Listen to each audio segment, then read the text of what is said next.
एक दिन शिबू बराकर नदी के पास से गुजर रहे थे। तभी उन्हें महाजनों के गुंडों ने घेर लिया। बारिश का सीजन था, बराकर नदी उफान पर थी। शिबू समझ गए कि अब बचना मुश्किल है। उन्होंने आओ देखा न ताव अपनी बाइक की रफ्तार बढ़ाई और बाइक समेत नदी में छलांग लगा दी। झारखंड के पूर्व मुख्यमंत्री और दिसम गुरु के नाम से मशहूर शिबू सोरेन नहीं रहे। वे 81 साल के थे। बीते 1.5 महीने से वे दिल्ली के सर गंगाराम हॉस्पिटल में एडमिट थे। उन्हें ब्रेन स्ट्रोक हुआ था और उनके शरीर के बाएं हिस्से में पैरालिसिस हो गया था। आदिवासियों के हक और अलग झारखंड के लिए आंदोलन किया, फिर राजनीति की। शिबू सोरेन कैसे बने आदिवासियों के मसीहा और उनके मुख्यमंत्री बनने तक की कहानी। तो चलिए शुरू करते हैं। शिबू सोरेन का जन्म 11 जनवरी 1944 को गोला प्रखंड के नेमरा गांव में हुआ था। तब झारखंड अलग नहीं हुआ था। नेमरा बिहार के हजारीबाग जिले में आता था। 4 भाई बहनों में शिबू दूसरे नंबर पर थे। उनके पिता सोबरन सोरेन गांधीवादी टीचर थे। उन्होंने आज़ादी की लड़ाई में भाग लिया था। शिबू सोरेन के बचपन में 2 नाम थे, शिवलाल और शिवचरण। हाई स्कूल में शिबू को हॉस्टल जाना पड़ा। 27 नवंबर 1957 को हॉस्टल में खबर मिली कि उनके पिता की हत्या कर दी गई है। शिबू के पिता महाजनों के खिलाफ आदिवासियों को जागरूक किया करते थे। पिता की हत्या के बाद 13 वर्षीय शिबू का मन पढ़ाई में नहीं लगा। वो जानते थे कि उनके पिता को महाजनों के शोषण के खिलाफ आवाज़ उठाने के लिए जान गंवानी पड़ी।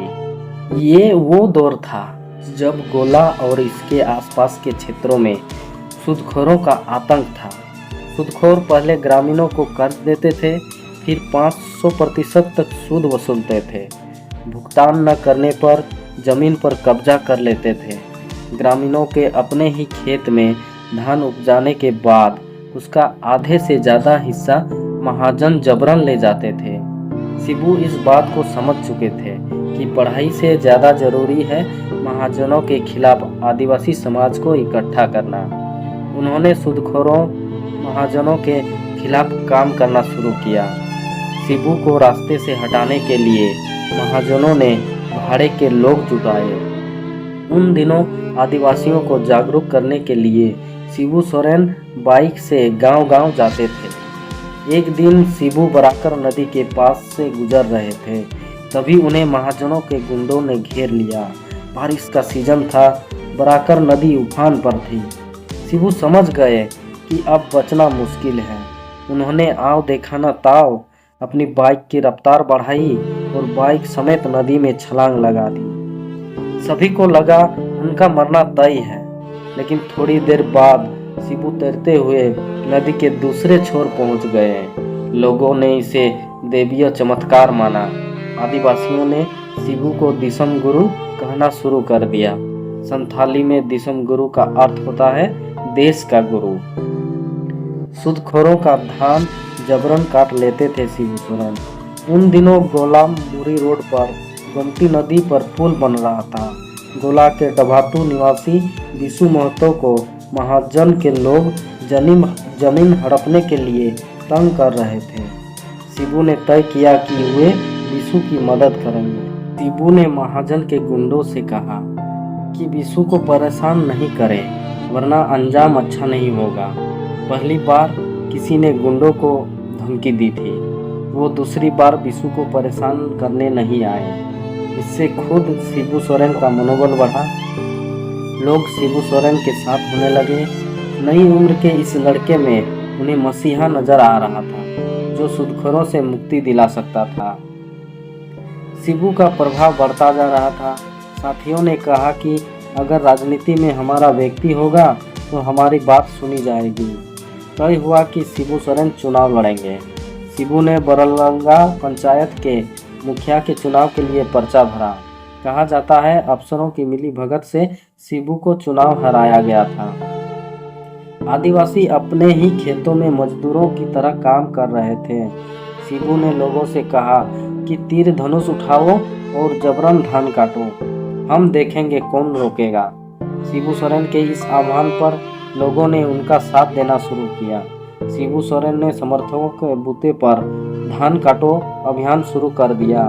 बरलंगा पंचायत में जिन महाजनों ने आदिवासियों की जमीन को हड़प लिया था और वहां खेती कर रहे थे, शिबू उनके खेत से जबरन धान काट लिया करते थे। जिस खेत में धान काटना होता था उसके चारों ओर तीर धनुष लिए युवक तैनात होते थे और महिलाएं धान काटती थीं। उस फसल को गांव वालों के बीच बांट दिया जाता था।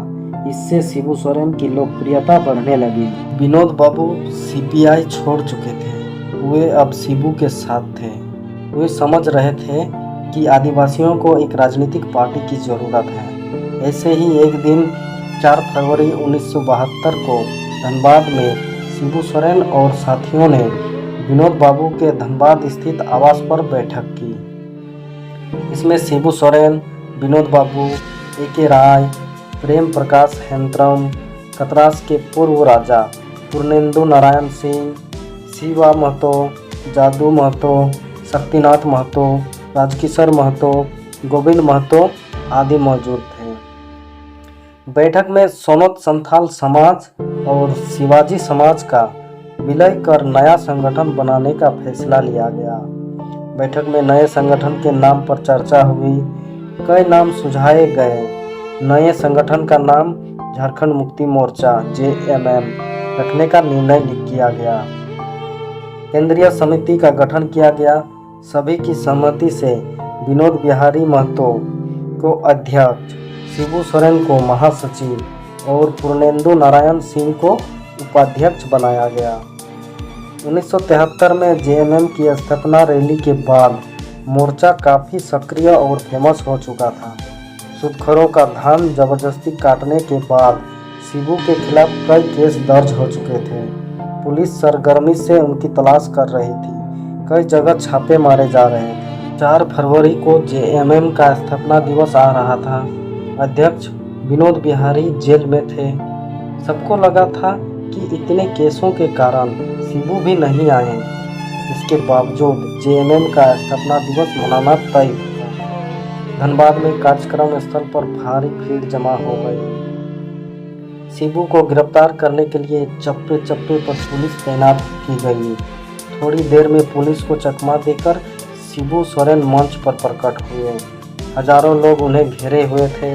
पुलिस मंच तक नहीं पहुंच पा रही थी। पुलिस को लगा कि भाषण के बाद हम शिबू को गिरफ्तार कर लेंगे। पुलिस शिबू को खोजती रही, लेकिन वो भाषण के बाद गायब हो गए। KB सक्सेना धनबाद के नए उपायुक्त बनकर आए थे। उन्हें शिबू सोरेन को पकड़ने की जिम्मेदारी दी गई। शुरुआत में सक्सेना ने शिबू से निपटने के लिए एक सख्त प्लान बनाया।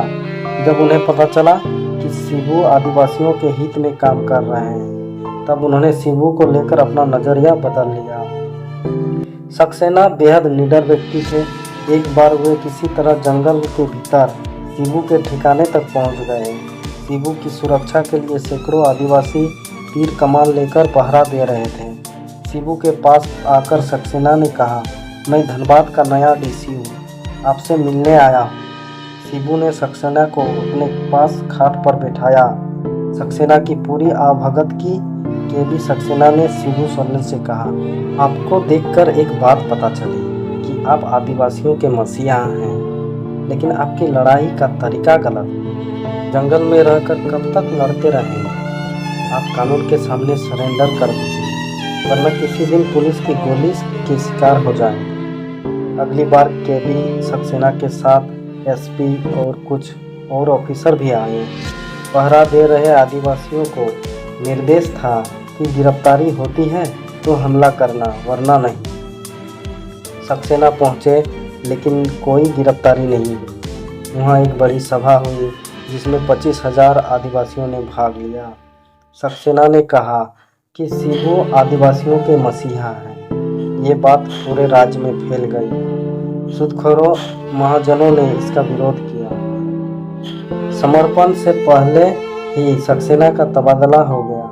हालांकि जाने से पहले वो बिहार के CM जगन्नाथ मिश्र और PM इंदिरा गांधी को चिट्ठी लिख चुके थे।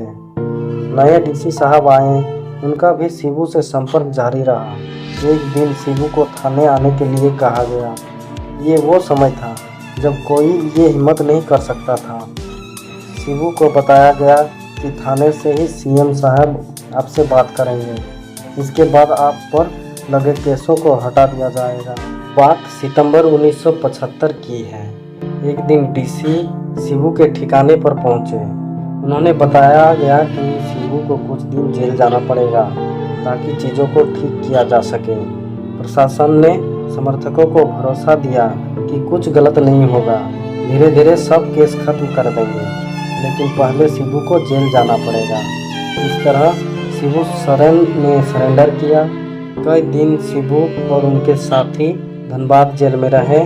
डीसी खुद उनकी सुविधाओं का ध्यान रख रहे थे। एक दिन शिबू को बोकारो ले जाया गया। वहाँ शिबू और मुख्यमंत्री जगन्नाथ मिश्र के बीच चर्चा हुई। सीएम ने शिबू से कहा कि धीरे धीरे केस हट रहे हैं, आप जमानत के लिए आवेदन कीजिए, प्रशासन विरोध नहीं करेगा, आप जेल से छूट जाएंगे। इसके कुछ दिन बाद शिबू और उनके साथी जेल से बाहर आ गए। सोरेन 2 मार्च 2005 को पहली बार सीएम बने, लेकिन बहुमत साबित नहीं कर पाने के कारण 10 दिन में ही उन्हें इस्तीफा देना पड़ा। 27 अगस्त 2008 को शिबू सोरेन दूसरी बार झारखंड के सीएम बने। इस बार वे विधायक नहीं थे, इस कारण 6 महीने में उन्हें चुनाव जीतकर विधानसभा का सदस्य बनना था। 5 महीने बाद 2009 में उपचुनाव हुआ। शिबू को एक सुरक्षित सीट की ज़रूरत थी, लेकिन कोई भी उनके लिए सीट छोड़ने को तैयार नहीं था। जो विधायक सीट छोड़ने को तैयार थे वो मुश्किल सीट। तमाड़ विधानसभा में उपचुनाव का ऐलान हुआ।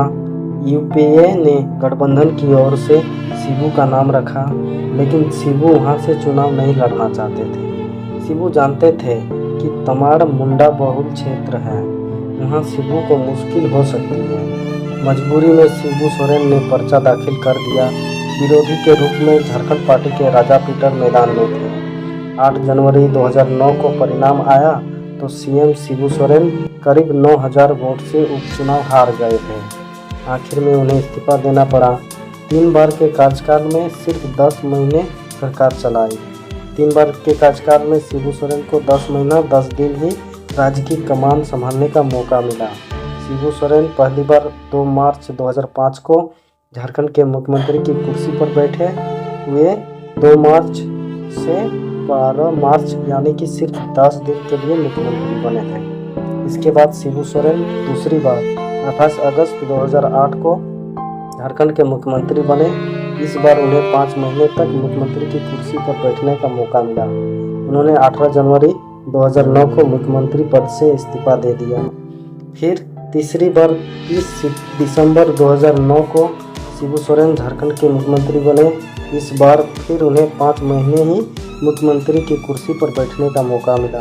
उन्होंने 31 मई 2009 को मुख्यमंत्री के पद से इस्तीफा दे दिया। तो चलिए आज के वीडियो में इतना ही। हमारे आदिवासी मसीहा दिसम गुरु शिबू सोरेन को सत सत नमन, श्रद्धांजलि। जय हिंद।